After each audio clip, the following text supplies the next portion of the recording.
You can't go back to horse and buggy days. But technology always builds on. By the way, can you guys hear that audio okay? Comes before it. And I was reading something recently where an author indicated that technology doubles every 2 months. And then it doubles again after 2 months based on the number that it just doubled to.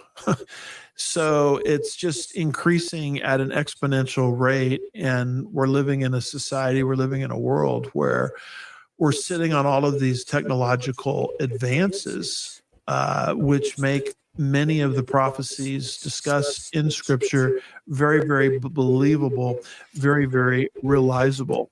And this is certainly something that is happening in our movement into a cashless economy. We have the technology for it now, and we may have taken a major step in that direction.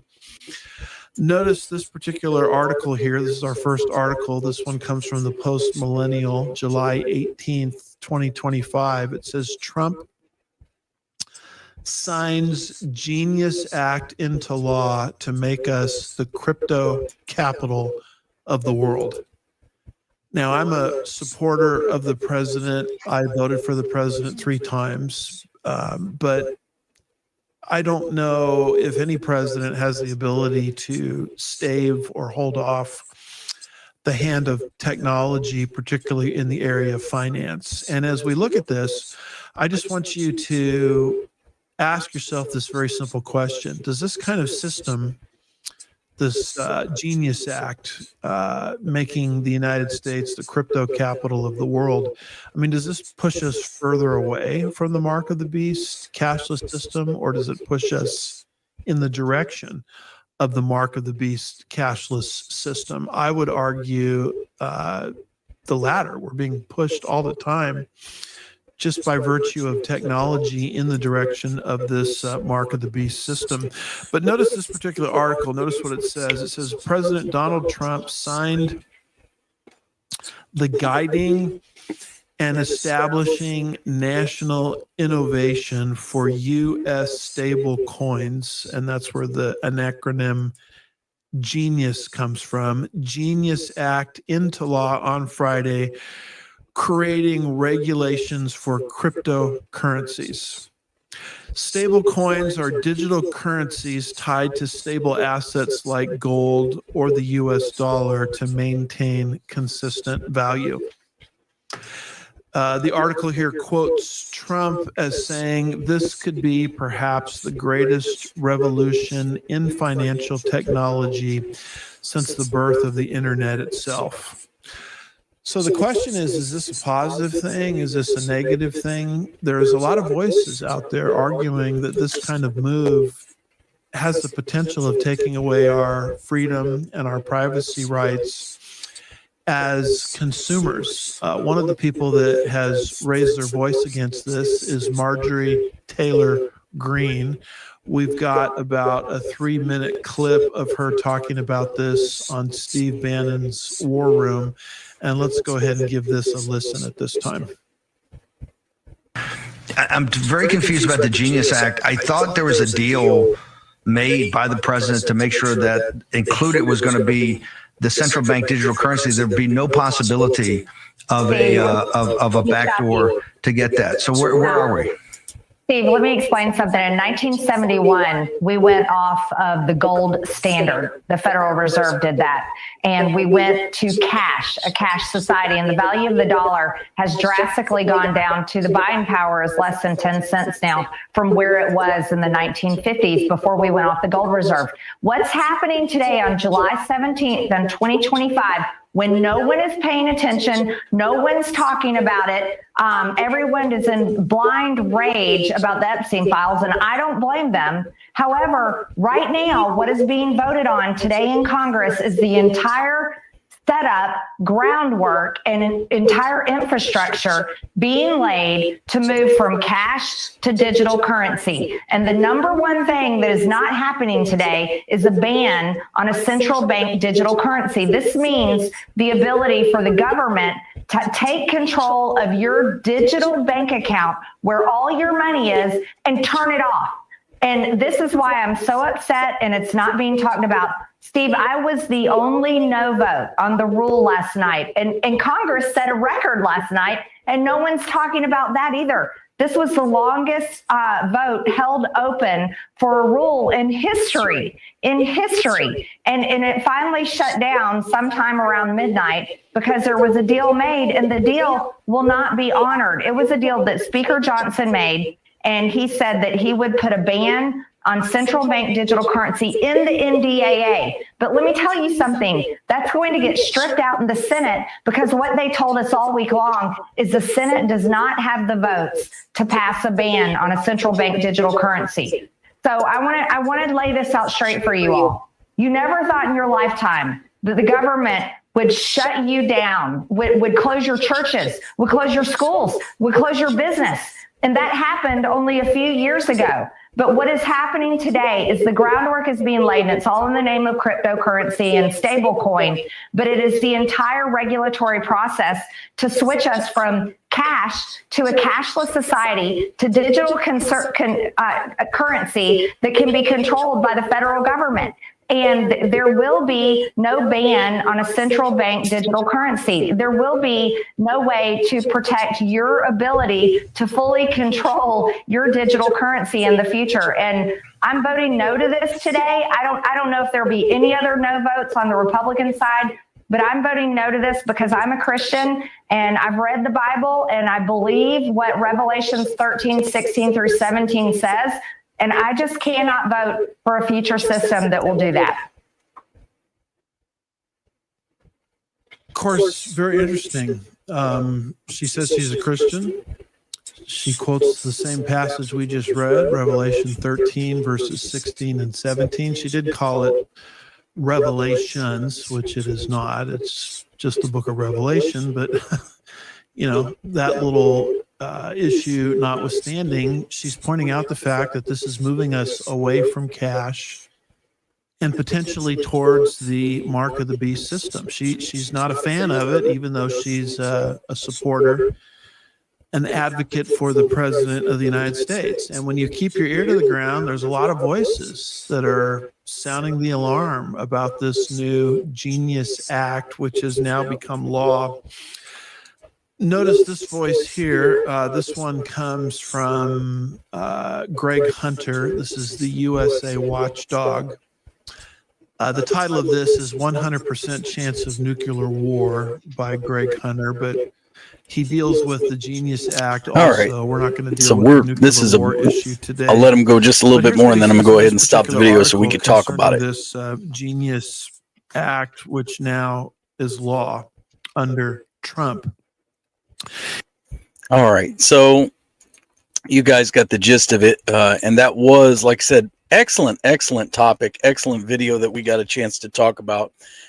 If you want to watch the whole thing, go to, this address below. Actually, what I'll do is I'll copy this and paste this in the comments so that anybody that wants to go there can just. Yeah, I was going to ask if it's in the description. Yeah, I'm gonna put it in the comments, and then I will.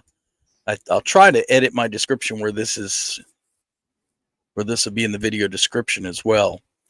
So let's see. Here we go. There we go.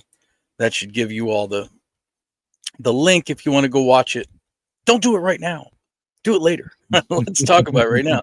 But this was an excellent video to watch. And I haven't even seen the whole thing yet, but this portion of it, because I learned a little bit, obviously I'm up on the CBDC and, things like this, but, I've heard this term stable coin that's been kind of bandied about. And I'll be very honest. I didn't really know what the difference was. I didn't know what stable coin was versus CBDC. I knew it was digital, but this really kind of clued me in on what the difference is. So basically a stable coin is something that is supposed to be tied to a real asset, which is interesting because, like, for instance, Bitcoin isn't tied to anything. Bitcoin is just, it's kind of out there, and it started out, you needed like 1 billion Bitcoins to buy a pizza. And now 1 Bitcoin you could buy a chain of pizzerias with. I mean, it's, it's changed in value, and it's dependent on, it's almost like law of supply and demand. However many people are holding it, it increases their value. And if you mine it, and all this kind of stuff that I don't really understand. But that's one of the reasons I never really got into crypto all that much, is because I'm kind of like, well, what are you actually buying into? Like, so in other words, if I take my credit card and I say I want to transfer $1,000 off of my credit card and buy some Bitcoin or something, right? What am I actually buying? I'm buying ones and zeros. I'm buying something that's non-existent. There's no inherent value in it other than what other people say. This is what it's worth. Okay, which in a sense is kind of what I do, because I do own stocks. So in a sense, you're doing the same thing when you buy stocks. The value goes up and down, but at least you're buying into a company. You might say, well, I want to buy stocks in Home Depot, or I want to buy stocks in Walmart or Google, or whatever you're buying stocks in. At least it's a physical company. But so with the stable coin, and that's what Bubba's bringing up. That's great. No CBDC. Yeah. Okay. CBDC, there's a very fine line. Okay. CBDC is just basically the government version of Bitcoin. The government would say, okay, here's the digital dollar, and we're pegging it to nothing other than whatever, kind of like Bitcoin. Here's what we say the value is. But now where the stable coin comes in, where it's a bit different than a CBDC, supposedly it's supposed to be pegged to something that has real value. And in the video that we watched, the examples that were given were gold or the US dollar. So gold, all right, let's just argue gold for a minute. Yes, it is a physical asset. All right, so there you go. At least if you're saying, in essence, it's almost like buying a gold certificate. There are people that buy gold certificates, but they never actually hold the physical gold in their hands. This is why you hear these commercials where people that are selling gold be like, hey, don't settle for the certificates, get the real gold that you can put in your own vault. So there are people that buy gold certificates. But to say that a stable coin is pegged to the asset of the US dollar, well, what is the US dollar really worth? The US dollar really isn't worth anything other than what they say it is, in a certain sense. They're still playing with the money. The masters of the universe are still pulling the puppet strings. I'm going to get off on a rabbit trail here and tell you a real pet peeve of mine, because I do consider myself a conservative. I lean very heavily towards the conservative side of politics, which I think is generally aligns more with the Bible. But what drives me nuts about conservatives is every time they start railing on raising the minimum wage, and why should the government get involved in minimum wage? Let somebody make $7 an hour at McDonald's. That's an entry level position, and why should we get involved? And let people work their way up the chain. Okay, what drives me nuts is this. In principle, yes, the conservative argument is correct in principle, but here's the reason why. Okay, because every time the Congress spends more than what it has and puts this nation further in debt, every single time the Fed changes the interest rate and tinkers with the value of your dollar, every time inflation goes up or the value of the dollar goes down, they're stealing money out of your pocket. Okay, if you save $1,000 and then because of inflation, that $1,000 is only worth $500, they just stole $500 from you. Same thing, if the Fed tinkers with the value of the dollar because they can play with interest rates and they can play the gods of financial, the masters of the universe. Like I said, they're stealing out of your pocket, out of the average guy, the guy that works at McDonald's, who maybe took the job for $7 an hour, and maybe 5 years ago, $7 an hour bought $7 an hour worth of rent. But 5 years later, that $7 an hour is only worth like $3.50. So it's almost like your rent doubled. So that's my issue with, anytime somebody's like, well, why should we get involved in minimum wage? Because there are people that are hurting, and they're hurting because you're making them hurt because you're playing with the money system. So I don't like the idea of stablecoin being pegged to the American dollar, because the American dollar to me isn't worth the paper it's printed on. It's a joke. All right. But the biggest takeaway from this video, and then I'll shut up because I want to hear your thoughts on it, Stephen. The biggest takeaway from this video is, even if we were to use the system of tagging the digital stablecoin, whatever, to like say physical gold, okay, right? So gold. In a certain sense, it's no different than those people that say don't buy the gold note, just get physical gold, because you know why? The problem is with the gold note, when you want to cash it in, if the dude that's holding on to the gold is like, yeah, I know your note says you own this, but I don't really want to give it to you right now, you're kind of stuck with a worthless piece of paper, aren't you? So the same holds true whenever they go to stable coin, or, whatever would be the digital dollar that they want to go to, that, again, now they're kind of calling it stable coin. I mean, I think it's still kind of, in other words, they might not be calling it a CBDC, but in other words, does it not do the same thing? What it does is it puts a barrier between you and whatever is of value that you claim to own. If you have a stable coin that's supposed to be pegged to an ounce of gold, but because it's digitized, the government can become the go-between, and they could say, no, no, no, no, no, no, no, no, no. We don't want you spending money on that. We think you've already had enough Big Macs this month, or we think that you've already, purchased too much gas for your car this month. Either way, they can shut you down. Either way, they could say, yeah, we know you own this gold, but we're not going to give you access to it until you spend it the way we want you to spend it. So like I said, I think it's interesting. I think it's also interesting that Marjorie Taylor Greene did identify it as potentially being something that could lead into the beast system. And I think at minimum, every single Christian needs to understand that. So anyway, I'm going to shut up for a minute and give me your thoughts. Well, I mean, there's so many directions to go with this. I mean, because I got involved in the crypto, not by choice, but was kind of drug into it. But initially, when I got in the XRP back in, like, I don't know, it was 2021, something like that. And I recognized right there, because you can go to the internet and type in world bridge currency, and XRP pops up, and that is going to be the very heartbeat that that transfers, from country to country, during the tribulation. It's already done a 4 or 5x move here recently, but it was held back when Trump left office. He dropped the lawsuit on it, and I think it was intentionally held back for, and it just moved here, but no, I mean, that's exactly where all of this is going to. And no, you can't, like gold or silver, you can't hold it. You say, okay, well, we've got these wallets, the hard wallets, and which is something that I have. But I think that with the advances in the AI system, I think once the restrainers removed, I think that AI is going to be able to go in. I don't care how many codes you got, and everything is so, tight, that AI is going to go in there and break that down. And I think it's going to liquidate a whole bunch of people. And there's no way to avoid that. And then it's like, okay, well, what about gold and silver? Well, there's already been, I know at least 2 or 3 states that now they have made the gold and silver legal tender now. And there's been talk of confiscation of that, just like they did back, I don't know if it was, before World War II or whatever. So whenever they, that goes into, even, I mean, the days of stacking silver or gold are soon going to be over with.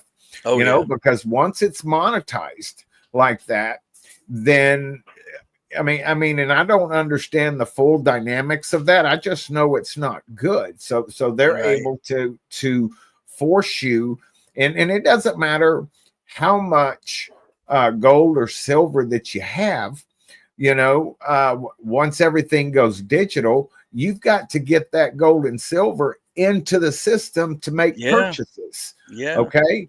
And, and as far as like the dollar goes, I think XRP is going to have to be worth some $10,000 to $20,000 per XRP in order for it to have the liquidity or the value to transmit between countries. It's got to have a much higher value. And I think it's all being held back, and they're shaking off the weak hands right now because they don't want the average person to own the world bridge currency. But at the end of the day, I think that the AI will go in there and really will just rip everybody off, because there's a lot of people. I mean, in 21, 22, I was following that with all these different YouTube channels on, you know, XRP's fixing to break out. It's fixing to break out, you know, because they had this lawsuit that was going on, and it was just this carrot they just kept dangling. Yep. You know, and there's all kinds of stuff going on, and you know, but you know, there's but still, so say XRP goes to $10,000 or something, and one that somebody that might have it, and all of a sudden they have, you know, $100 million or you know, 500, $700 million. Well, it's all relative, because, you know, if a loaf of bread costs $100,000, what does it really matter? It's all relative, and they are controlling it all. Mm-hmm. So through all this digital crypto and everything else, and yeah, I mean, I remember when Bitcoin first come out, we was in my office, and I just thought of that as like monopoly money. You know, I thought, this ain't going anywhere. Can you imagine the regret that I have? You know, I mean, but you know what? Had I invested in that, and God had not stopped me, you know, because I made a big push in 2020 with a very large sum, and lost it because it went into what's called a crypto winter, and didn't see that coming. And you know, because my thing is that thing was fixing to take off, and it wasn't. It was Theta, actually, and it was a huge thing, and it was going to take off. And I was stopping by the farm, you know, to help my mom out a little bit, you know, and I was swinging for the fences, and then I was going to move down to Belize or something, and you know, going to be pina coladas and you know, palm trees for the rest of my life, and just retire down there. But you know what? I mean, God didn't leave me desolate, and so I'm still okay. But you know, God said, no, you're gonna stay right there on that farm you swore you'd never come back to.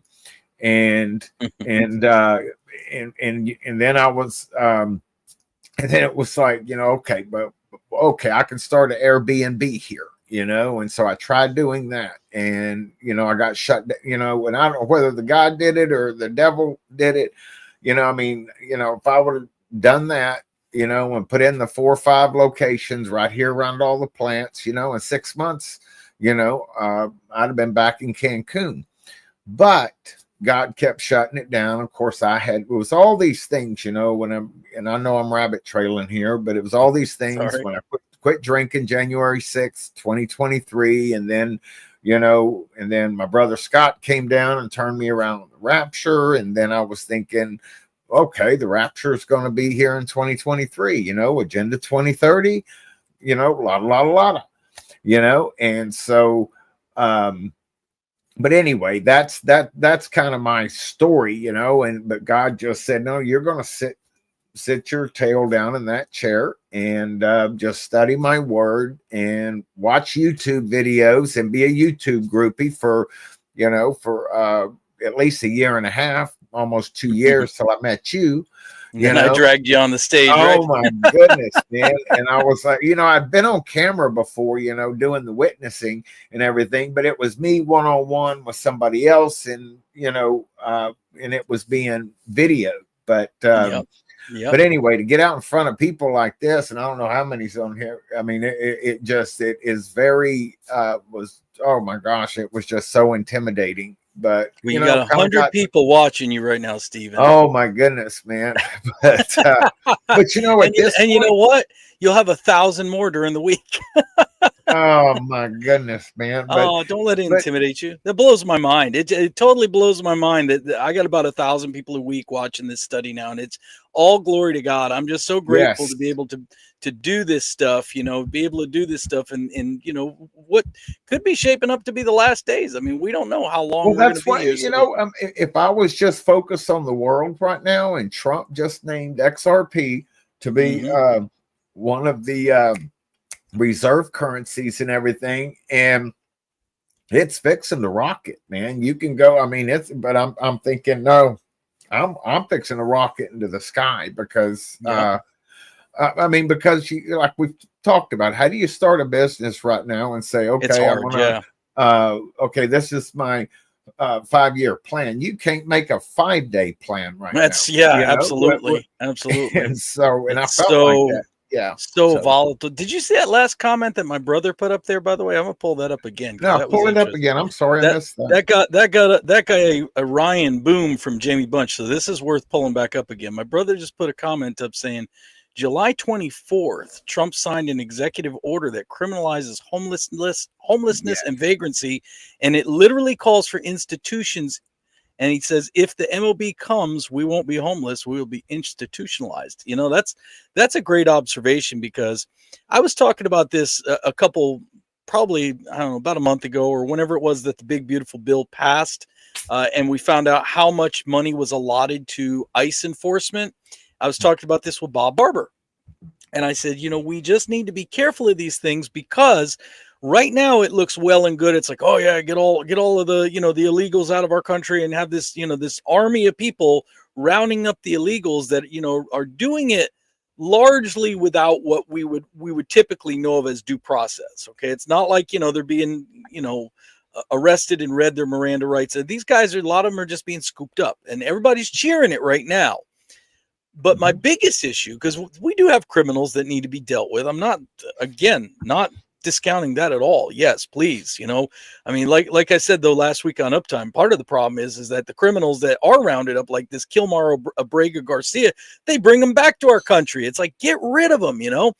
You must have watched the same video I watched. Yeah. Because they were doing this whole thing. I was listening to something today or yesterday, and that's exactly, I mean, this is getting, the stage is getting set, and people are doing the hoorays on it. But oh, so, you know, and that's what I was saying to Bob Barber, was like, the problem is that they're setting the infrastructure up, which right now everybody's cheering. But what happens when it's not the illegals that ICE is after anymore? What happens when they determine they want to turn that on another group of people? Okay, we already kind of saw a shadow of that under Joe Biden, when he wanted to hire, you know, 84,000 IRS agents or whatever, and arm them with guns. Everybody knew something wasn't right about that, you know. But again, now everybody's kind of cheering big government, and you have to remember, you know, what happened with the Patriot Act. You know, the Patriot Act was supposed to be, let's get rid of the terrorists. You know, let's, you know, kind of, you know, put a few things aside, and let's give up some liberties to get rid of the terrorists. Everybody thought that was a great idea. Everybody thought that was a great idea. Until like January 6th, when all of a sudden they said, hey, these blue-haired grandmas, they stepped on the Capitol grounds. I think they're terrorists. I think we should just use that on them. You got to be careful of big government, guys, because what works today is not always going to work when, you know, it ain't no fun when the rabbit's got the gun, is the old saying, you know. And it's like when the other team gets in power, and you see they don't have any rules. They don't care. They don't have breaks. They don't they don't restrict themselves. Excuse me, talking too much. You talk, Stephen.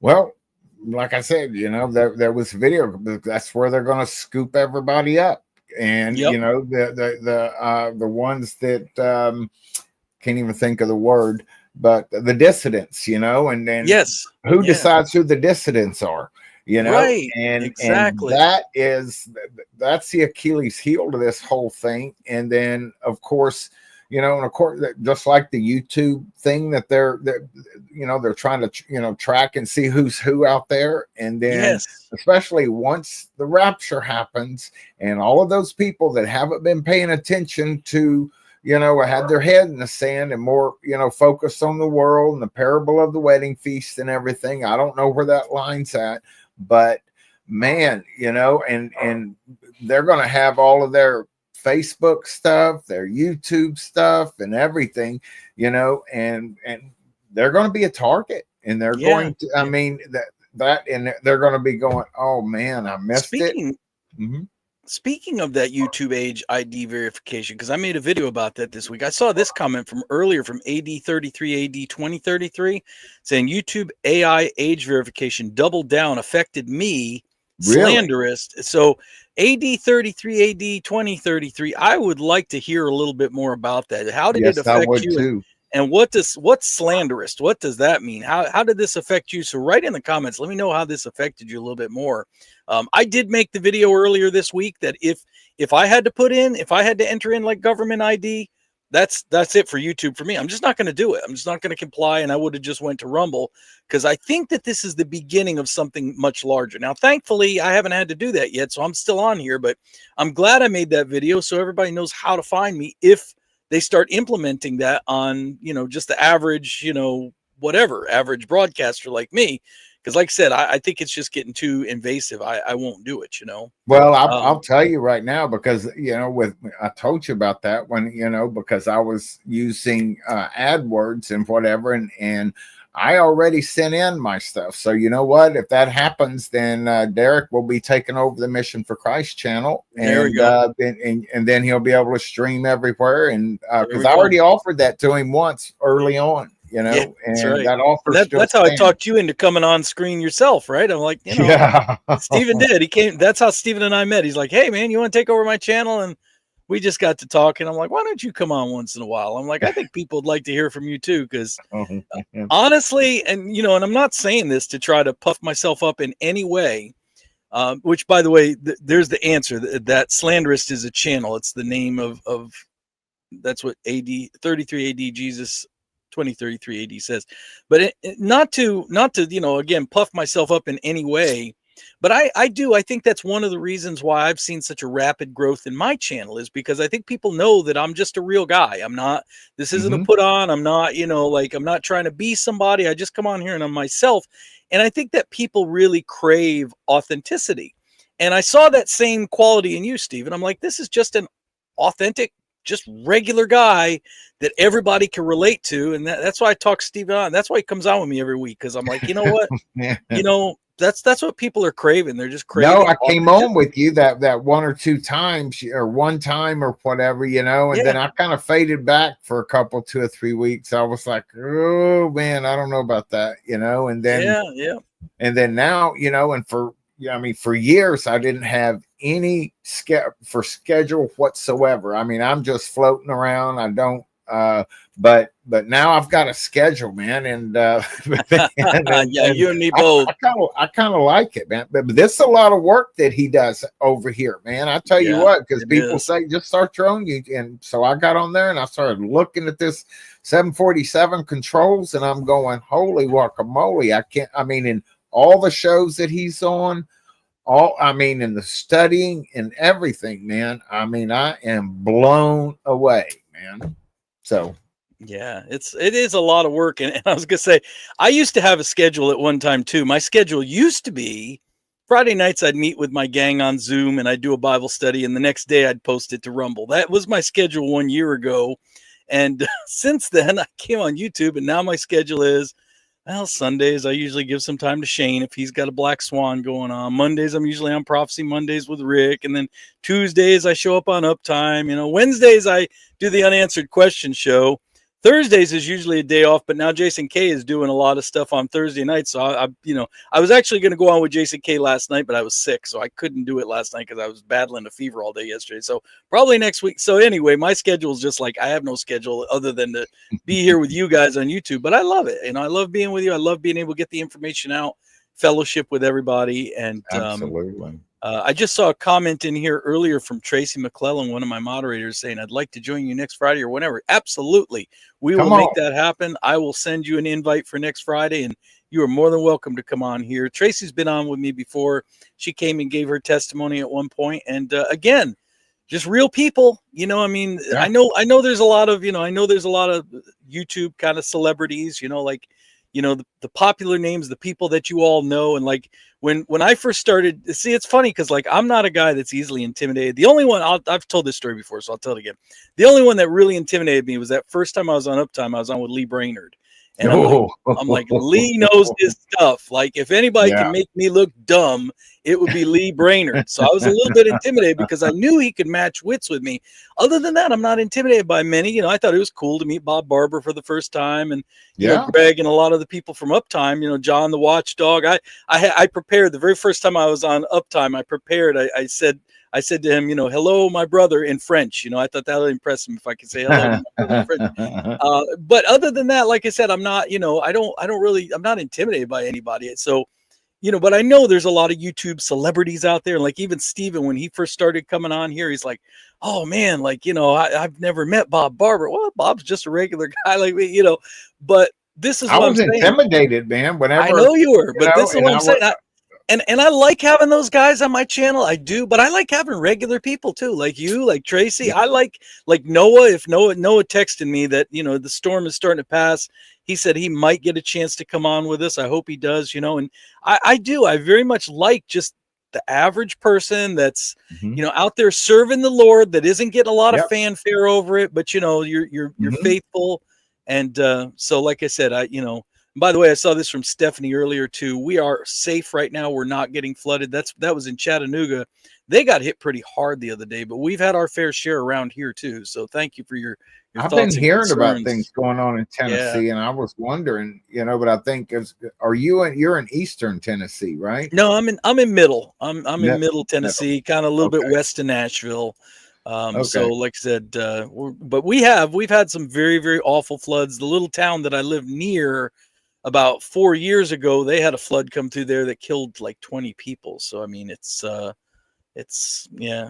Well, I don't know if you saw that, because I had a had a bad faux pas a couple of days ago with Rick, because, you know, whenever I went on, I was on. Oh, I guess I was on with you, and then I went on later with Rick, and so he didn't have, you know, the ability for me to stream, and so I set up another stream and just was streaming it. But then I had both of them coming through my speakers, and then there was 15 people watching over there, and I kept trying to say, hey, everybody come over here, because I was going to shut off the stream, and then it dropped down to 6, then back up to 15, and I'm sitting here trying to watch Rick's lips and just have conversation with him. And now I know what I did wrong. I could have, because I couldn't separate the audio on Chrome, because they were both on Chrome. If I would have had the other one running on Edge through the volume mixer, I could have muted that. But hey, I learned something new.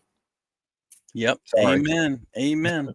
Deidre said Arizona, that, you know, Shane, our brother Shane from Black Swan, he has family down in Arizona. So he was down there visiting, and he sent an email out this morning. They've had horrible floods out that way. So we got to pray for Arizona too. Yeah, well, if you look around the world, you know, if it ain't burning, it's flooding. If it ain't flooding, it's burning. That's for sure. That's for sure. And this is what we were talking about earlier. P Wayne 21, you guys are the real deal. So thank you. We try to be, like I said, this isn't, you know, we're just being ourselves. That's honestly like, again, guys, you don't know. I joked about this last week. I said, you know, if I didn't call this Bible study with Derek, I probably would just called it beard, ball cap, and Bible, because that's kind of who I am, you know. And like when I first came on here, I thought, well, you know, do I want to come on here every week just looking like a farmer in my ball cap? And, you know, and I had people very early on that would criticize me and be like, oh, well, you know, Bible says man shouldn't pray or prophesy with his head covered. And I'm like, first of all, I really don't think that's what Paul's talking about. But second of all, guys, I'm not in a church. I'm sitting here in a little closet of a room in my home, you know, like sitting here every Friday night doing this. So I'm like, I just want to be comfortable. And when the Lord impressed upon me to do this again, it's like, you know, just be yourself. And this is me. This is, if you came to Tennessee, this is who you would see. A little bit of a cleaner shirt. Okay. When I get off the tractor, I don't have the sweaty shirt. I'll take that, throw that in the hamper, you know, put on some deodorant, put a cleaner shirt on, a little cleaner shirt, cleaner ball cap. I have another, you know, mine usually say like Jesus or something like that. When I'm on the tractor, it says John Deere, you know, usually it's a John Deere ball cap. But, you know, but this is me. This is who I am. Yeah. Speaking of shirts, you know, whenever I started doing a few lives on my own channel, you know, because around, you know, I try to drives my wife crazy because I wear the same shirt 2 or 3 days in a row, because I'm just in the air conditioning, because it's 130 degrees outside. And, you know, and I'm like, oh man, I do change my shirt every day, because I don't know if was I live yesterday or this, and it'd be like Gilligan's Island, you know? Right. Exactly. Speaking about real people here, I was talking about KG, my moderator earlier, and a lot of compliments for KG. Tracy, who's also one of my moderators, said KG is a great mod. Really is. He's really brought a lot to the table. Jamie Bunch, love KG.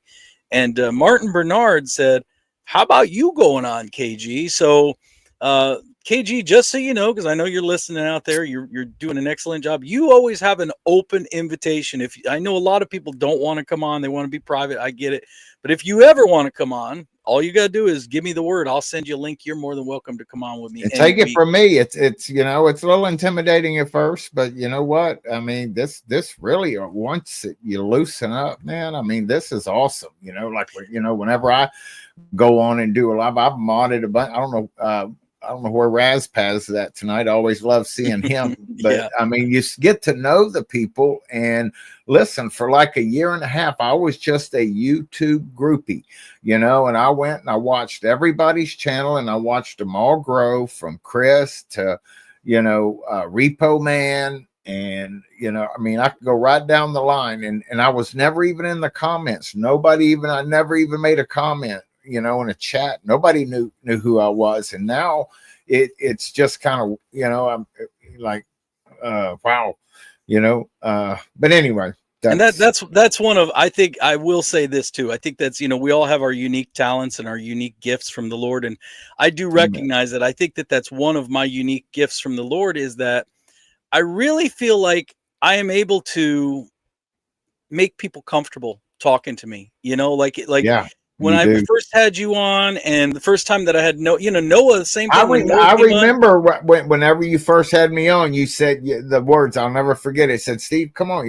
You can't do no wrong here. And That's I'm right. Thinking, you don't know me, you know, because you know, because I'm surprised I hadn't faux pod something, you know, because, you know, my old business partner, he would say, now, Steve, you're honest to a fault. You know, because he wouldn't want me in certain meetings because I'll just say it, you know, and then this YouTube, it's like a minefield out here on what you can and can't say. And then again, in different situations, different people, you know, you never know who's going to watch the video. And I made some things that I've said, and I'm like, oh my gosh, that person, they're going to know that I was referenced, because I've seen what can blow up out here. And that's why I just kind of, you know, want to, I just want to love everybody, you know. Amen. Amen. That's it. I just got a text from Noah. He's going to try to hop on. So hopefully he can get on, because he's got some stuff he wants to share with us. And I'm looking forward to hearing it. Is Noah on the ark? That's what I want to know. I know you about need one where some of the floods are, but same thing. Like Noah was the first time. I think I was the first time he ever came on YouTube with me, and same thing. I'm like, you know, really, you can't do any wrong with me. I feel like the Lord's giving me that talent just to help people feel comfortable and kind of get over the jitters. I do. I like that. You know, I like being able to. Well, it's never been just about me. It's you know, it's everybody. We're all part of that wonderful church. So I want everybody to you know, get that blessing, you know. Yeah, on that it's all Greek to me. I only came on there just to meet Lee Brainerd, you know, because I've been watching him, you know, and I mean, I felt like I was like, man, I'm just hide up there, you know, because I mean, it's like they're all talking all this, and I was like, I just wanted to be there. I just wanted to meet Lee. Speaking of, look at this guy here. Talk about the hookup. Look at Bubba News. KG, I'll give you Lee Brainerd's phone number for 1 Bitcoin. Lee, do you know that? Do you know if somebody comes up with 1 Bitcoin? All you got to do is wait for the economy to crash. When that Bitcoin's back down to worth buying 1 pizza, your number's going to be everywhere, bro. So, I love it. I love it. Yeah. All right. Look who we got here. We got a few more comments, but we'll save those for later, because I got our brother Noah with us. Hey, it's good to see you, bro. How are you? Dude, pretty good. Nice to see you guys. Nice to see you as well. So the storm's passed. Everything okay? Kind of. I'm in the basement right now. I'm using my mom's computer. Okay. So, yeah, it got really dark out, so we were doing some woodwork, and it got so dark, and we had sirens going off.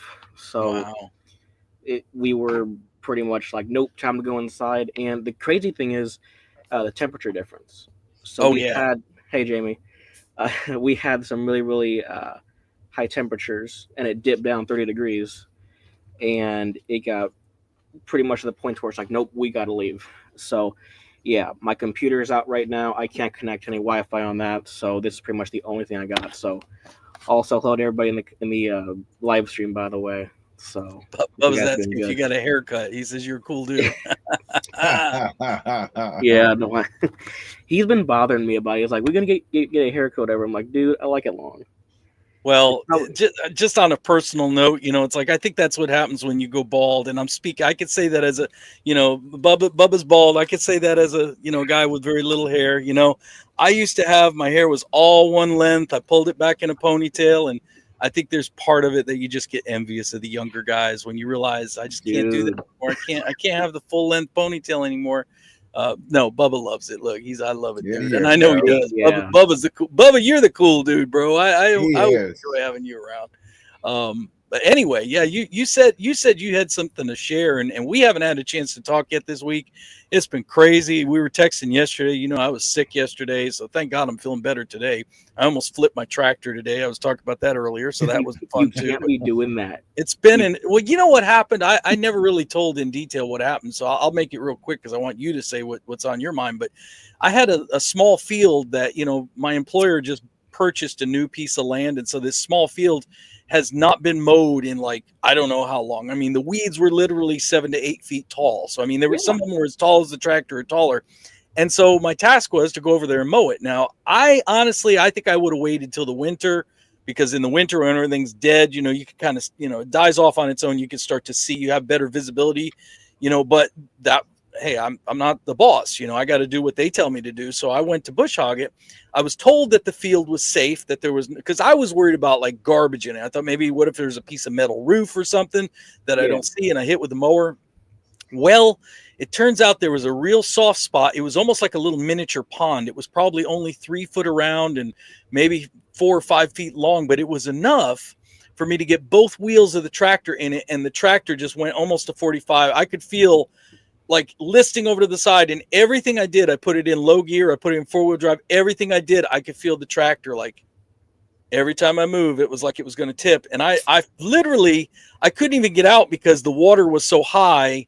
I had to crawl out the back window of the tractor. So that's how my day ended today. Yeah, I got out the back window, and I went and told the boss, I said, I can't get this one out. I said, you have got to get a wrecker with a big cable, because the wrecker's not going to get anywhere near this soft spot either. And that was that, so that was the end of my day today. So ended the trick is the old, I think that was old guy. So did you get the tractor out? Yeah. Well, they did. Yeah, they did. I came home and took it easy for the rest of the day. I'm like, I was sick yesterday. I've had enough stress for the week. I'm like, they'll figure it out, and they did a great job. So I got to come home and get a little bit of an early day today. But anyway, so it's been a crazy week. We haven't had a chance to talk, but I know you had some stuff you really wanted to tell me, and I'm glad you're here because now you can share it not only with me, but with everybody. So the floor is yours, friend. Yeah, so number one, here's my cat. She will not leave me alone, so she's kind of part of the action right now. Yeah, so actually, I've got it printing right now. I had to go on my phone. That's what I was doing while you were talking. I had to kind of turn the image inside out. So I want to first start by letting you guys know, I know that, Derek, we were talking earlier. As you know, I'm not somebody who is a believer in the imminency of the rapture. I don't believe in that. Mm-hmm. I believe it will happen. I believe in principle it is imminent, but I do not believe in any day, any hour. In fact, when Lee was using, and our printer is super slow, so I'm sorry, but when Lee was talking about the present tense verb oida in Greek, traditional Greek grammar does go to the present. So if you have a perfect verb in the Greek, sometimes with the more common Greek, you're going to end up seeing it, even though it's a perfect tense verb, it'll be translated to a present, which has the ongoing feeling of ongoing. It's durative, it's stative, so to speak. So for instance, if I were to say, I don't know, something to the effect of like Derek mows. Well, if it's present active indicative, Derek mows. That's kind of showing a durative nature, sort of, I want to say kind of habitual, ongoing. It never loses that, right? But with that verb, the way it's used in the Greek that I'm taught, you don't view it as present. It keeps perfect. The perfect tense in the Greek, like we discussed, mainly in narrative or in epistle language, is there to pretty much show emphasis, highlight part of the verb of what's being said. So, like, for instance, our our gospel. 1 Corinthians 15, 4. It's, Christ dying, buried, and being resurrected again. Has been resurrected is perfect tense, which draws literally, think of a flashlight, boom, spotlight, you need to focus on this because it's pretty much taking over the entire chapter. So I say that real quick because that keeps the Son in complete and utter ignorance while he walks the earth. But if you use it via the verbal actions art, the verbal aspect, you don't see it as continually walking in a state of not knowing. It just becomes, while the Son is on the earth, he does not know that day and hour. Because Revelation 1:1 starts off with a relative pronoun which says, hey, getting into what Christ now will be shown. So that's for a different day. But I'm just saying that because I spotted something interesting that literally, my jaw dropped to here. That is how amazing this was. And the printer is so slow. I'm so sorry. It's all right. But it is 2 dates. You guys aren't going to believe me that's why I have to print this off. Literally, it is a time span that is the exact same thing on the calendar twice. And I told Bubba about this. I think he didn't fully understand it, but damn it, anyhow, hold on a minute. Okay, it's almost done.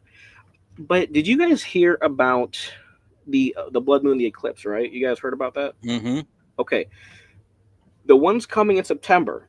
Okay, and I'm gonna show you. It's on a Jewish calendar. It's just Jewish from the, I think it's the Behold Israel calendar.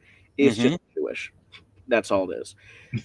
But I'm gonna show you guys in a minute what it says. And literally, looking at this, I was like, this is literally from God.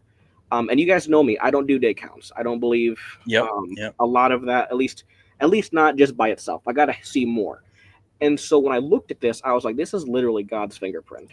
If this, okay, good, you did understand it. Okay. I didn't know if you did or not. I'm like, dude, hopefully you get it. But anyways, it's almost done here, literally. But the reason I'm saying this is because it falls in the week in September with the UN meeting. But here's the thing: the span of the days that these two things happen on is not normal. That it shouldn't happen. So, in other words, it's think of it as probability. What's the probability of this happening? Very, very low. So, and Derek, because you have done a lot of Jewish stuff, you know a lot. You know about what blood moons mean, what the eclipses mean, whether they're small or whether they're big, the importance they'll hold in it. It's so funny because literally it's printing and coming out of the printer now, but it's still so low. But I'm going to show it to you guys, and I want to kind of briefly, not go too deep into the Greek again because I don't want to lose people, but I just want to show when this comes out why I say this is a day that we actually know. We have a stative verb. Yes, thank you. Blood moon over Israel. I'm going to show you guys something. Okay, it gives me goosebumps just thinking about it. And this is insane. This is why I say we don't have but maybe a month left. Okay, and I know you guys say about, imminency. I understand. Amen. But with this, thank God we have a day to look forward to. And we have, and another thing too, you had mentioned, Derek, a while back when we first met, you had asked me the question about Day of the Lord versus what we had normally looked at it as, where it's an appointed time with Armageddon or in the future. I found something, and I know Lee Brainerd would probably kick my you-know-what for saying this, and any other Greek. No, seriously. It's insane. But there is a problem in the Greek context. And this was not something that's accidental. This was deliberate back in the 1800s. And I found this, and it makes sense. Okay? Others would probably say, no, it's wrong. Even the one guy that I learned from, that I have his Greek grammar book, loves the Westcott and Hort Greek manuscripts.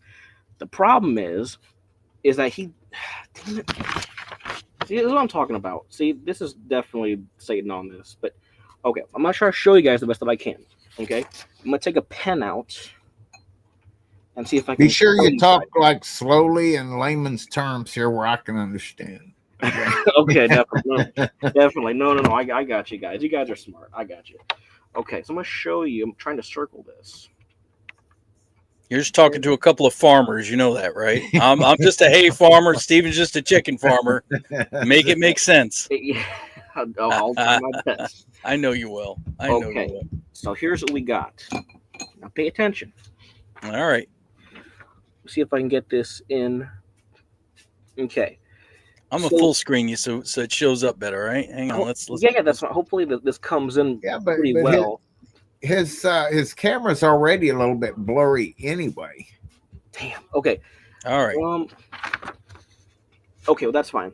Okay, you can describe it to us. Well, yeah. Okay, so when we have, I'll take out my phone real quick. So we have on September 7th, the blood moon over Israel, right? That's what we have going on in September. Okay, now what does that mean? It is a warning to Israel.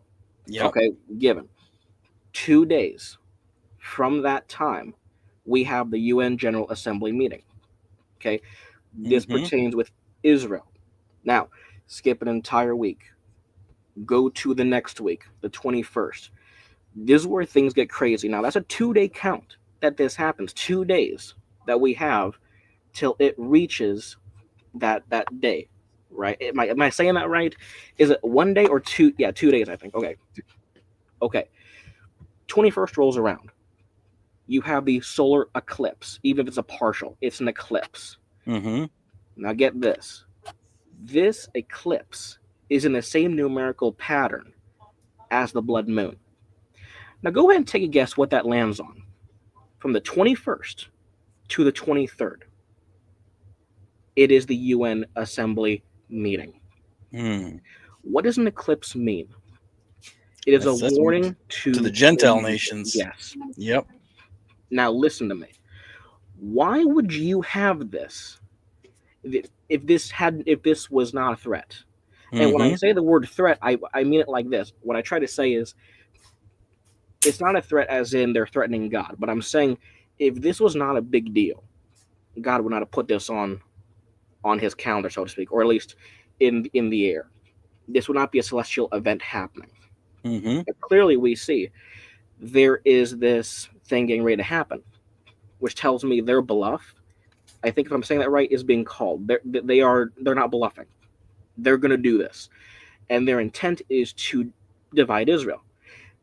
Now, I hate doing this. I really don't like doing this because I believe that the Hebrew has enough. I believe the Hebrew has literally its own words and syntax, grammar to read. I don't believe in using the Septuagint because, again, it's part of the Westcott and Hort manuscripts. In other words, it's the Greek Old Testament. I don't like it, but I run to it when I need to. We have what's called partial solar eclipse on the 21st. So that's the 2-day outlook where it happens again, or at least you have that same numerical pattern that happens again. The dative case in Greek, you have nouns, right? You have cases, so you have nominative, genitive, dative, accusative. To make it super, super simple, dative can help show us the instrument of means or location. So when we get to, like, I don't know if it's Joel or what verse it is, basically it's where Israel is my inheritance, and they have divided my land. Okay, when you get to that, you have the dative of not of means, but it can show means or location. It shows that they have had their land divided and they are kind of sent out. That's dative of me or of sphere or location. And I haven't done the dative in a while, so I might be a little bit more rusty on this because I haven't touched on the Greek a whole lot recently, but I'm getting back into it. But my point is, this shows there was more demonic intent inside of the dividing of the land. And we can get into that all day, and that's for a different day. But my point is, briefly, we see that this land is divided. Okay? What is it that we see right now? It is a dividing of Israel. What I'm trying to get at is that's the biggest thing that they want to do. Cut Israel in half, get that land divided, go from there. And yet we have this peace and safety that revolves around this dividing of the land, which, and also, funny thing, I think it was March or January. You guys had a video. I think Bob did, and I'm gonna pat Bob on the back for a minute because he had actually given the idea that 927 was something in Stellarium, and it made a lot of sense because while it lands on that date, 927 is also that time they would sign this thing. Now it's supposed to be the 26th they sign this, but the 27th is actually something that could be the time they sign it to, or at least in Israel's time, it is signed. And that's when their Messiah comes up. And what's interesting is that when I found this out, I started to connect more dots and say, well, how does this work? And so a lot of people, at least from what I've seen, is they have the Holy Spirit, which is restraining right now. And we've talked about this. But what I find interesting is that a lot of people tend to confuse out of the midst with some kind of he's gone out of the world. He's not gone out of the world yet. The noun is mesos, but in the genitive, it's ekmisu because a preposition has to take the noun and pretty much kind of alter its case ending. So it's still middle, but it's going to be misu, which is the genitive of your nominative case. Okay, so why am I saying this? Because you have what's called a purpose infinitive. Simply put, it is a purpose clause. Why does this restrainer restrain? To withhold the identity of the AC. It does not say that he goes ahead and is gone from the world. It simply means the middle of something. He steps out of the middle. When he does that, the AC can come in and be revealed. Right, now, right. The importance of this is that I don't believe, and I want people to understand this, I don't believe we're going to be here to experience his reign or anything to deal with him. But when I say that I believe that he is revealed, I say that because today, you guys were just talking about it, we have so much technology. Everything is recorded. You have live streams. You have this piece event being recorded, TVs, cameras, everything. So we see they're going to go ahead and frame this and say, hey, let's record this main event that's happening in Israel.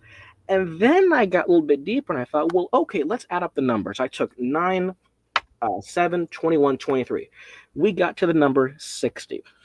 In Strong's 60, I don't normally go to this, but my uncle pointed this out. Strong's in this word, I believe, used to say total ruin, chaos, something to that degree. But also, Jonathan Kahn, I don't normally go to him, but he had talked about when America was being built, basically when the Pentagon was built, when kind of after World War II, we'd gotten out of that era, we had add up to 60 years. Well, 60 years from that time, you had 9/11. So I don't know if it means anything, but given what we have going on here, it could very much be we are looking at a very, very small time remaining.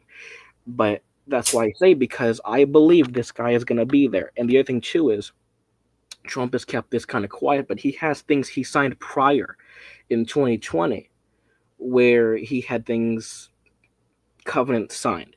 He wants those signed again at this meeting. He wants to go ahead and have this dividing of the land pretty much happen. So to me, that screams AC. Our boy is going to be there. And what does he conquer with? A bow. And apparently, I didn't see this in the Greek. I didn't understand this. No, not numerology. I don't understand what she means by that. Yeah, I think she thinks you're getting into numerology, which I don't think that's what you're doing at all. But no. I'm just listing what I've seen. But no, I don't do numerology. I had a friend who used to, but I don't do that. But anyways, that's the importance there. So there's too many things that scream AC is going to be there. Okay. Now, could this just come and pass? Sure, it could. But it's worth noting because you don't have these days just happen for fun. I mean, look at this. You have 2 days that this all happens. You only have 2 days on the same Take a week. picture of that and text it to Derek so he can put it up here. That's a good idea. I should have thought of it earlier. Thank you. Yeah. Yeah, go ahead. So, I mean, this is incredible to see this. And for anybody to... I'm good for something. Yeah. Actually, no, if you could send it to my email, that'll be a whole lot easier. Email it to me and I'll pull it right up here on the screen. I'll just save it as an image and pull it up here on the screen so everybody can see it a little more clearly. Sure, man. I definitely want to see that. Well, Yeah, you guys- I think everything that you're telling me, it's this. I always use the saying, there's the old saying, if it walks like a duck and quacks like a duck, it might just be a duck, and that's the thing. We don't know the day or the hour, but there's certainly enough. I always look at it as if, let's just say you're in a courtroom and you're a lawyer and you don't know whether somebody committed the crime or not. So what do? You present the evidence and you try to build a case, right? And I mean, that's kind of all you're doing here is building your case. You're like, I see a lot of stuff that I can kind of build a case that this thing might just be quacking like a duck. We're actually going to be talking about this a lot more on Wednesday because this, a lot of people have been asking me about, there's a gentleman down from South Africa called Joshua. Brother Joshua is all we know, that he has been saying that the Lord appeared to him and that the rapture is going to be on Feast of Trumpets this year. And, that's a bold claim, but there's a lot of stuff pointing towards Feast of Trumpets, notwithstanding, the information you've just given us. And I mean, a lot of people have been looking for the blood moons and the eclipses as signs. The reason why is because the 2,550 days. We see in Joel chapter 2, verse 31, it says the sun should be turned into darkness and the moon into blood before the coming of the great and awesome day of the Lord. Now, this kind of contradicts or conflicts a little bit. A lot of post-tribbers will come along and they'll quote Matthew 24, verse 29, where Jesus says, immediately after the tribulation of those days, the sun will be darkened and the moon will not give its light. The stars will fall from heaven and the powers of heaven will be shaken. Then the sign of the Son of Man will appear in heaven. So a lot of people, they'll twist that over and say, well, yeah, but didn't Jesus say it was going to be after the tribulation? Well, my answer is, why can't it be both? And the thing is, like, I've been tracking the whole blood moon thing. Everybody got on board with the blood moons back in, what was it, like 2014, 2015? Yeah. When the tetrads came out and Mark Bills got into it. Yeah, Hagee and Mark Bills discovered those tetrads and everything. And so they kind of became a big thing back then. And since that point, they've sort of fizzled a little bit. People are like, yeah, blood moons. We've seen them come. We've seen them go. It doesn't mean the beginning of the tribulation or anything like that. But it doesn't mean that they won't be marked off. See, again, if you look at those two scriptures side by side, Joel chapter 2, Matthew 24, it appears that the tribulation period will be marked by blood moons and solar eclipses before and something similar at the end. Now, my personal take on it, my personal opinion, and again, this is only my personal opinion, is before the tribulation, it will be a natural event, just like what you're describing, something that NASA could predict, a blood moon, a solar eclipse, a natural event, I think is what we're going to see before the tribulation. After the tribulation, we were talking about this on the show the other day, right, Stephen? It's like the clapper. Remember the commercial for the clapper? Clap on, clap off, right? So God said, let there be light. At the end of the tribulation, God's going to say lights out. And it's going to be supernatural. In other words, before the tribulation, natural. After the tribulation, supernatural. So from my perspective, when you start describing these things that are going to occur on something that can't be just random, because I'm with you, we do subscribe to the doctrine of imminency in the sense that the rapture will be imminent to us. We're not going to know the day or the hour. At least we don't. I mean, some people are saying, like this guy Joshua has proclaimed it. And again, we're going to discuss that Wednesday. We'll get into a deep dive on that, Stephen and I Wednesday. But I really wish I could join that. If you got time Wednesday, you're more than welcome. You just let me know.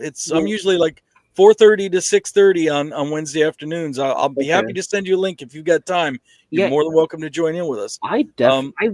Because we're going to spend some time on that. We will spend some time. But, from my perspective, again, we may not know the day or the hour, but when you see these natural eclipses coming up, aligning with a day that's already just such a high watch day. And I know I've seen in the comments, like, I'm getting tired of high watch days. I get it. I totally get it. And don't be on the edge of your seat. And don't watch. We might be here in October. We might be here in October for the Uptime Conference. We might be here in December for another Christmas. We might be here bringing in another New Year. I don't know. And I would highly suggest to everybody out there that you be prepared for that. You better be prepared. Noah, you're 23, right? 23. Yeah. Prepare to live to 93, my man. Just in case. Just in case. I don't think it's going to happen, but just in case, we all need to be prepared, because that's how we are disciples. If you're not fully prepared to live out your entire natural life for the Lord, you're not really serious about being a disciple. I'm gonna tell you that right now. If you're jumping from one high watch date to the next and just saying, when am I going to get my ride out of here? Yeah, I know we'd all like our ride out of here, but you need to be prepared to live your full natural life with the Lord, because that's what Paul says. That's our duty. That's our reasonable duty, is to offer ourselves as a living sacrifice. We just saw that in Romans 12 a few weeks ago. But like I said, does it look like it's quacking like a duck to me? Yeah, it really does. Man. Yes, absolutely. And when Noah comes on, if you're going to come on and show some more papers and stuff, man, use some Windex on your camera lens, man. Yeah, this is here's what it was. Mom doesn't. Oh, there you go. That was what it was. She put it over top because she's of the opinion that people kind of, look in. Yeah. Like, I don't blame her, but I'm like, I try to tell her, hey, I've got this system. I'll go half in with you. It's for data clearing. So, if you want to go ahead and clear your data from being on the internet, you just go ahead and click this button and it does it for you. It's like, well, everything that's pointing right now at this right now is astronomical, 1 in a trillion.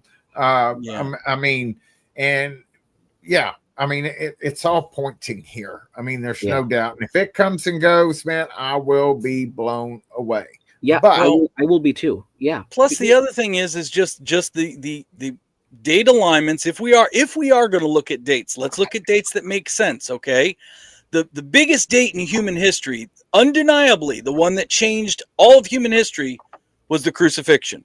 Absolutely. 100%. That changed all of our destinies forever, the crucifixion. When did that happen? We've been chasing after that for a while. People said, well, maybe it happened in 30 AD. Nobody really knows for sure.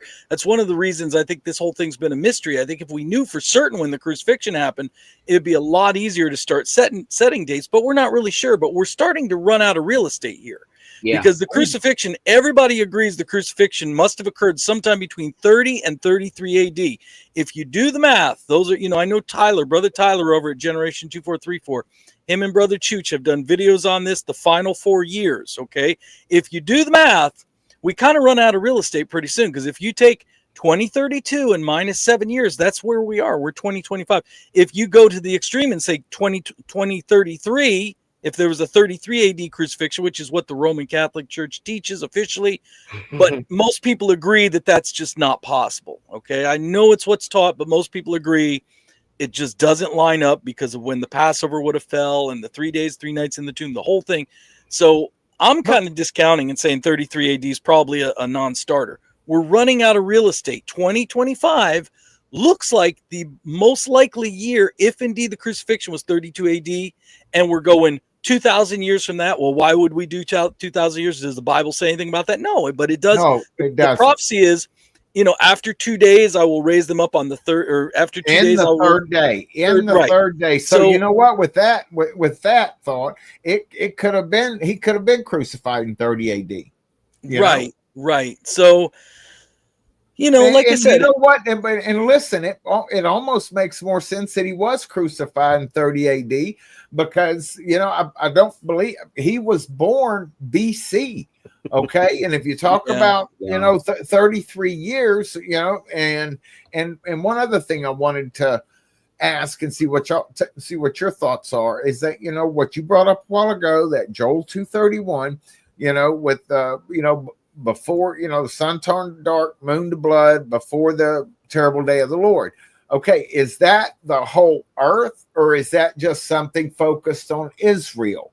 Okay, right. Because right now with all the volcanoes going off, and I know everybody's heard, that will darken out the sun, and at night that cause the moon to be blood red.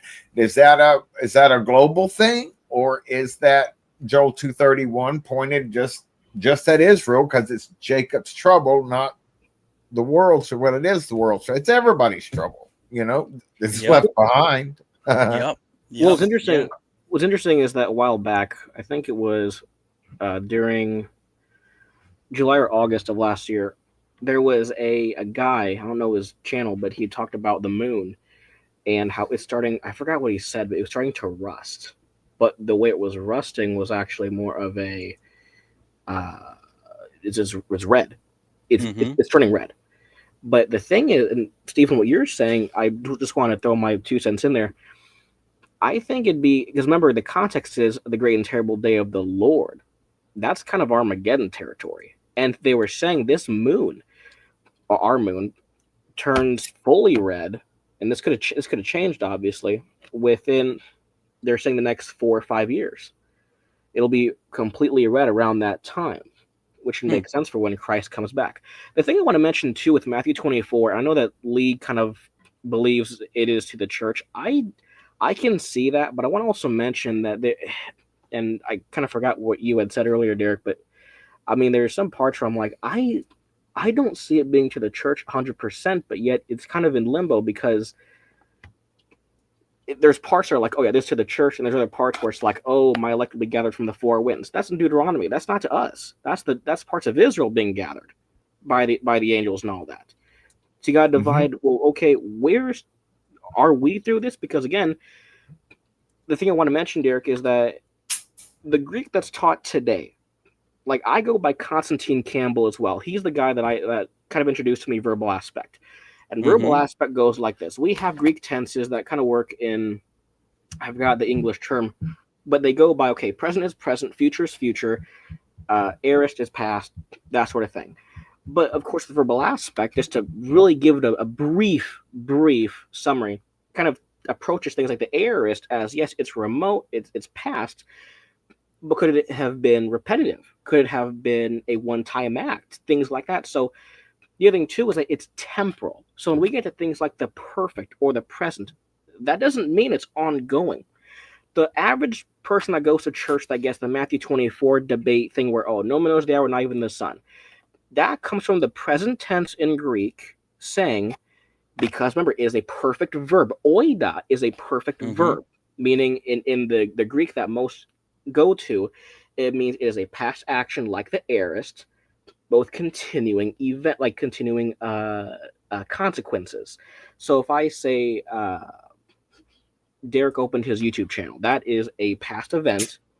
The consequences or the currentness of that is you have subscribers. That tells me it's a past action with consequences that follow into the present. Okay, but because it is in normal Greek today, you take the perfect verb and say, well, it's present because oida deals with knowing, and I'm not going to get into that right now, but it deals with that, so it becomes present instead of perfect, meaning you don't hold to that. You just hold to it as presently. The Son doesn't know the day and the hour. No man knows the day and the hour. It'll stay that way because it's present. My problem with that is that it is temporal from what I've understood, from what I've learned, because it doesn't stay that way. In fact, the Son, I think, does know the day and the hour because of Revelation 1:1. So we understand he had to be revealed these things, right? And I'm not going to get all into that right now either, but we get the gist. If it's temporal, he doesn't stay in complete ignorance. We don't stay in complete ignorance. And I also say that because we have a stative verb, which is este. Este is second person plural in the indicative present. I think I said that right. Where it is a present indicative aiming verb, and it shows presently, okay, right now, when he's talking to the Thessalonians and things, 1 Thessalonians 5:4, that you, brethren, okay, are not in darkness, that this day should overtake you as a thief in the night, or as a thief. That tells me that their state of being, you're not overtaken by this day. That way you know, at least to some degree, hey, my Lord is coming. I'm not going to be caught off guard. And the subjunctive is used to show probability. The probability of these people being overtaken, okay, to show, well, maybe I could be overtaken by this. Maybe I really could have this wool thrown over me and I'm just escorted up into the sky and I never knew. Doesn't do that. Yeah. So that's why I say I believe we can know, because again, it's temporal. If it wasn't temporal, you're right. We remain in complete ignorance. You'll never know because that's how the present tense works. But here it becomes perfect, which just shows emphasis. The emphasis right now, we just don't know. At least in Matthew 24. Today, I believe we do. Look at the signs, like you guys were just saying. Oh, yeah. Well, this is the thing. Again, like when Jesus said no man knows the day or the hour, it was not saying that no man would ever know. We've always kind of taken it as that. But, I totally agree with you in the sense that, as far as imminence, right now it may seem imminent to us, but it's never been imminent to God. It's not like, not like he's sitting up there in heaven and like, oh, right now, Jesus, go get your bride. Like he's not random like that. God is such a God of order. Everything has been set in order the fact that like at the end of Romans, like I was talking about, like my closing thoughts at the end of Romans is just to contemplate how Jesus was the lamb slain before the foundation of the earth. Ephesians 1 says that we as his people were chosen before the foundation of the earth. So you're telling me that he's had this plan in place for all eternity past, but he can't come up with a day of a rapture. He's just going to wait and like one day, okay, today's a good day for the resurrection. Go, So I agree with you. It's not imminent to him for sure. He's already known the day. He knew it before Jesus was crucified, I'm sure. Yes. But it's just a matter of at some point in the future, as it gets closer, does he decide to reveal it to his servants? As it says, he won't say anything unless he reveals it to his servants, the prophets. It says that in Amos. So that's the whole question in play is like, will he reveal this at some point? And I sometimes wonder if he won't outright reveal it. He's not, maybe he won't say to somebody, yeah, it's going to be this date, but maybe the abundance of signs and things that, like you said earlier, I like the word you use, probabilities. Okay. Cause I've used that before. I did a forward for Gary Gates for a book that he did called God, What's the Holdup? That's the one right there. And, Nice. He asked me to do a forward and I'm like, well, what do I do this forward about? And so the whole point of this forward that I did was like, if you are a doubter, if you're a scoffer, if you're thinking to yourself, well, Jesus, he's like, the Bible says, they're going to, say, where's the promise of his coming? Like, yeah, this is never going to happen. If you think that the rapture is against the odds, just remember that, like you said, probability, Jesus has already beaten the odds. That's what that whole forward is about. Jesus has already beaten the odds. I can't take credit for it, but somebody at a Christian college once did a study that in order for Jesus to just fulfill just 8, we're only talking 8 of the Old Testament prophecies about him, that he would be the Messiah. And there were hundreds. Some people say there was more than 300, 400 prophecies of him in the Old Testament that he would come and fulfill to be the Messiah. But if we're only taking 8 of the major prophecies, this is the analogy they gave to the probability. They said it would be like if you covered the entire state of, you listen, Stephen, Texas, your chicken farm down there, you'd be covered. I think they said a foot deep in silver dollars. If I remember, I think it was a foot deep. But so your chicken farm, you'd be foot deep in silver dollars. Woo, let's go. You'd be grabbing those silver dollars. I know you would. I would. Wow. XRP, what's that? I got me I can put my hands on that. Yeah.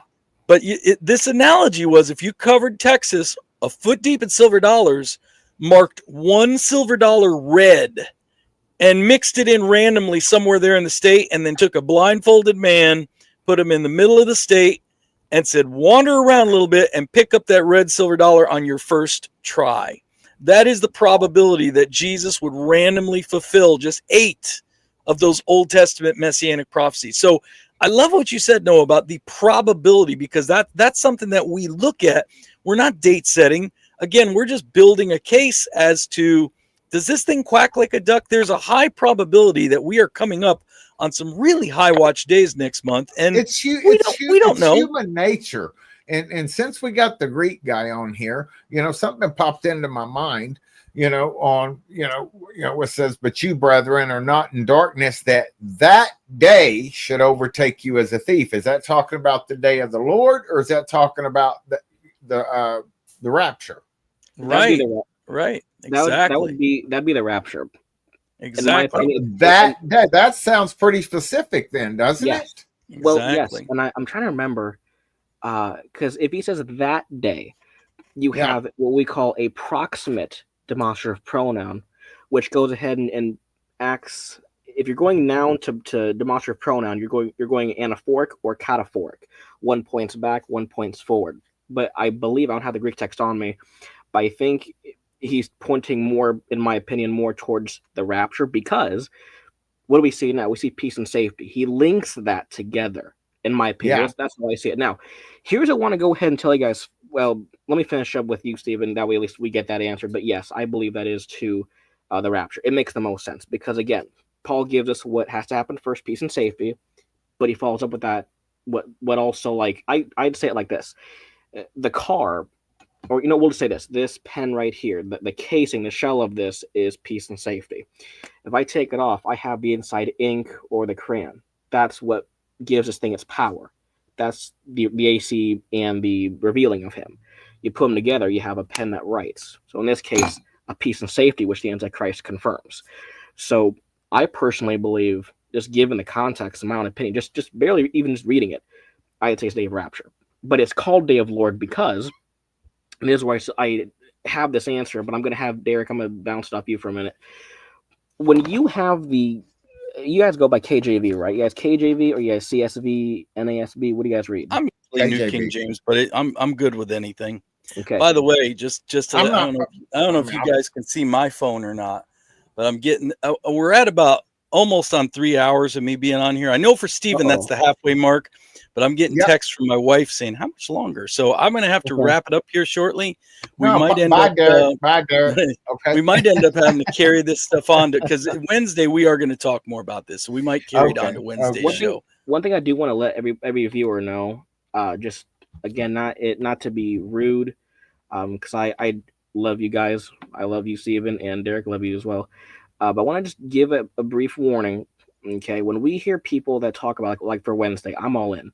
If I get a chance, but I just want to remind people, make sure we test the spirits. Okay, and I say that in a spirit of grace and love and humility, because I see a lot of people who are coming out and saying they've been to heaven, they've been shown things from Christ, they've encountered an angel. And what do we see in 1 John? Okay, test the spirits. What is a spirit of God supposed to confess to a person if it approaches you? I don't remember if it's confessing that Christ is Lord or that Christ is Son of God, but it's one of those two, I believe. I have to go back and reread it. But Derek's got that one down pat. What? Sorry. I'm sorry. I interrupted. Sorry. Oh, no, you're okay. But I was gonna say they confess that, and you have people that are saying, "I've been approached by an angel or whatever," and yet the entity acts.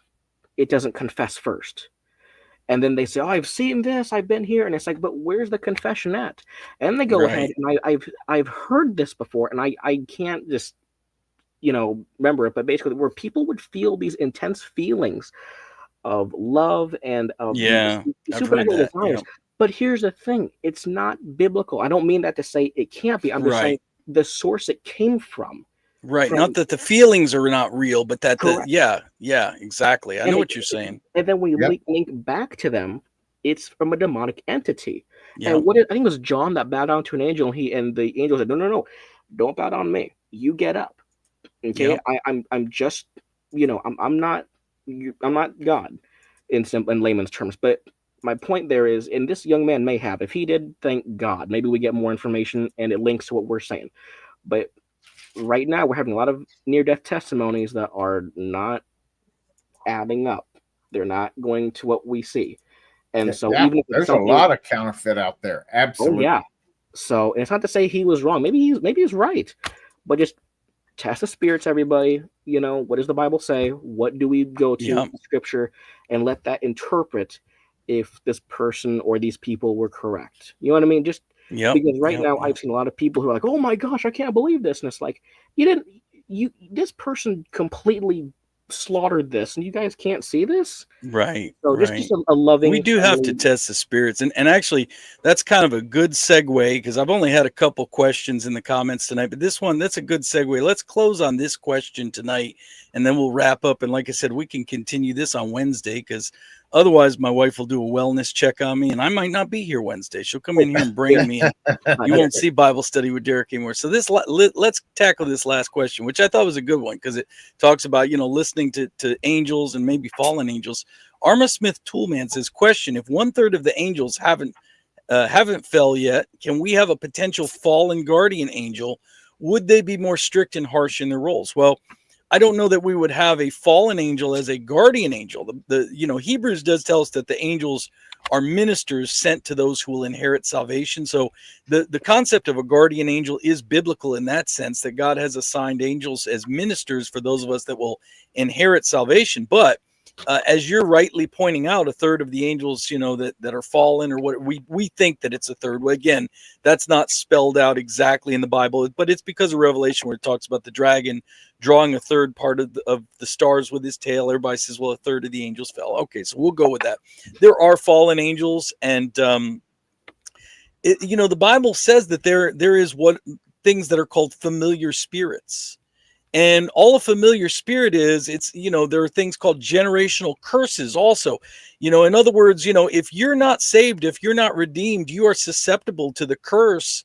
You know, you're under the curse of God if you're not saved and redeemed, first of all. And so that means you're susceptible to a whole lot of other stuff. And you can have fallen angels that will act upon generational curses. They're called familiar spirits because they get familiar with your family, and you know, when grandpa passes away, they start tormenting dad, and when dad passes away, they start tormenting you, because that's why they're called familiar spirits. And that's why sometimes when you go to mediums, people that'll go to a medium and say, oh, I want to go talk to, you know, Uncle Joe who passed away 10 years ago. You're not talking to Uncle Joe. You're talking to a familiar spirit, a spirit Yes. of a demon that got familiar with your loved one. That's how come they can tell you things that, well, only Uncle Joe would know that. Yeah. And the demon that was following him around all his life, you know, even if you're a Christian, by the way, you might have a demon that's just watching you. Now, I'm not saying to be afraid of it, because you do also have guardian angels ministering to you. But this is what I'm saying. You could say, oh, Uncle Joe was a Christian. He went to church every Sunday. Oh, you know, how's he talking to me from the dead? Well, he had a familiar spirit that was following him, observing him, just so that he could deceive you someday at the fortune teller. So that's the best answer I could give to that. And if Well, you I guys think want, we've had demons assigned to us, you know, of course, fallen of course, all our entire life. of course. Go ahead. If you guys want to comment on it real quick, lay it on there, because then really I do have to get going, guys. Well, I was going to say, this is another thing. You mentioned this, familiar spirits. I was going to say, this is why it's so important. I had this testimony from somebody in, I don't know if it's Robert Breaker or who it was, but even we have a medium that we have on Avenue of the Cities. What's really creepy is, and get this, I was driving down, just to give you a brief thing, I seen the medium walking out of her little house. It's a small house on the Cities. And I was driving. It's a one-way basically, so you can't really do anything else but go straight. And she was out, and I looked over at her, and just because I was like, oh, I wonder who that is. I bet you that's the person that owns the place. And I'm telling you, she went like this because she was walking, and just right to where I was driving, almost like a deadpan stare, where she's like just walking, and then boom. And then right as I was still driving, completely falling, I'm like, you're creepy. But I think this goes along with when we trust the blood. We need to be trusting the blood, not giving our life, because what can happen is demons can be disguised as Christ. They can undergo the name Christ, Jesus. They can go ahead and act as him. And, you know, one of the things I think Breaker had said was, you know, how from this one guy who was an ex-witch, well, how do you get a demon to come into you? Or how do you get one to, you know, do any of that? Well, you have to ask for it. So when you say, you know, I accept Jesus into my heart, there you go. You got a demon. Why? Because you're not coming the route that Christ had given through Paul. And so that can get one in there. And then, oops, yeah, Uncle Joe was a Christian, wasn't he? I thought he was saved. Nope, not in the slightest. And therefore, guess what? Now you have this entity that knows his thoughts, knows what he's gonna, you know, all this stuff. And of course, it sounds like it's him. Why not? He's only been possessed, right? And you may not have seen it, but at least now he's got these thoughts. Oh, this thing's in my head. Right. It's an open book. Why not? Right. That's why it's so important. Trust the resurrection and the blood that follows into it. Amen. I think that's probably a good place to close on. Like I said, I got to get going. So guys, I do appreciate you tonight. Are you taking lisinopril? No. Nope. Good. That's not one of my cocktails. Yeah, you mentioned that in the what you call, your text to me. That's not one of the cocktails they got me on. So nope, yeah, I'm that'll make you lose your limbs. Yeah, I guess there's a lot of stuff. I've looked into side effects, and most of my stuff, you know, it's like I said, I'm hoping to be off of it another 6 months anyway, but it doesn't look like it's real bad. But I don't like any pharmaceuticals, so I'm hoping to be off of all of it in 6 months. But anyway, guys, thank you for your time. I appreciate it. Thanks for having me. I'm going to shut her down and go spend some time with my wife. I will be around on some of the, probably some of the other Watchmen shows this week. If my wife gives me permission, she might put me in a timeout now. I don't know. But I'll definitely be back with you on Wednesday, and we'll talk more about this High Watch date coming up, about this Joshua guy, whether he's legit or not.